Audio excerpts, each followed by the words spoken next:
રાજકોટને સૌરાષ્ટ્ર કચ્છની high court bench આપવા માળિયા હાટીના વકીલ મંડળની ઉગ્ર માગણી. માળિયા હાટીના બાર એસોસિએશનના આગેવાનો વકીલ મંડળના આગેવાનોએ આજે માળિયા હાટીના મામલતદાર શ્રી કે વાળા સાહેબને આવેદનપત્ર આપેલ છે. આ આવેદનપત્રમાં જણાવેલ છે કે રાજકોટને સૌરાષ્ટ્ર કચ્છની હાઈકોર્ટની બેન્ચ આપવા રજૂઆત કરી છે. વકીલ મંડળે આવેદનપત્રમાં વધુમાં એમ પણ જણાવેલ છે કે ગુજરાત હાઈકોર્ટમાં જેટલા કેસો ચાલે છે તેમાંથી 40% કેસો સૌરાષ્ટ્ર કચ્છના હોય છે. તો રાજકોટને હાઈકોર્ટની બેન્ચ આપવામાં આવે તો અમદાવાદ હાઈકોર્ટને ભારણ પણ ઓછું થાય અને સૌરાષ્ટ્ર કચ્છના છેવાડાના સુધીના માનવીઓને અને વકીલોને પણ પોતાનો સમયનો બચાવ પણ થાય. માટે તાત્કાલિક રાજકોટને સૌરાષ્ટ્ર કચ્છની હાઈકોર્ટ બેન્ચ આપવા માળિયા હાટીના વકીલ મંડળની ઉગ્ર માગણી છે. જે દર્શક મિત્રોએ સુપરફાસ્ટ ચેનલને સબસ્ક્રાઈબર નથી કરી તેમણે સબસ્ક્રાઈબર કરી લેવી. નામદાર હાઈકોર્ટની બેન્ચ સૌરાષ્ટ્ર કચ્છની રાજકોટને મળે તે અનુસંધાને 25/7/26ના રોજ રાજકોટ મુકામે મિટિંગ હતી.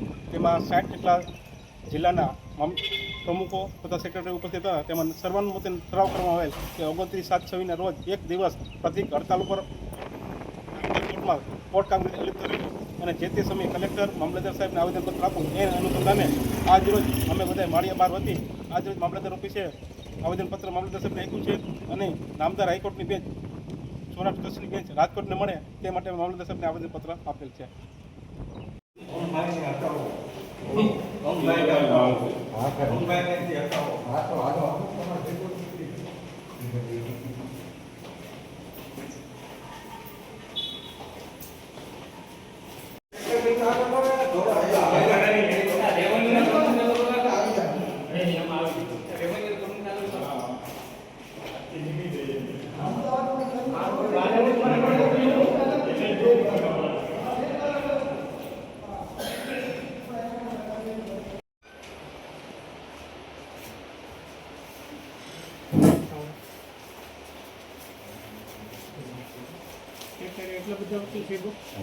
અને બધી જગ્યાએ નથી બેન્ચીસ આપવામાં આવશે તો બીજા માગશે એમ કરી એમ દમ કરી દીધી.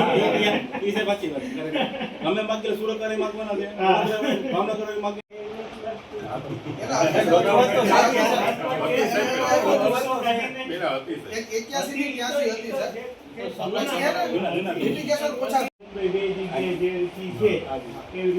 મહારાષ્ટ્રમાં તો મુંબઈ નાગપુરનું ડિસ્ટન્સ કેવડું મોટું તો એ હોવી જોઈએ એને સરકાર સુધી પહોંચાડી.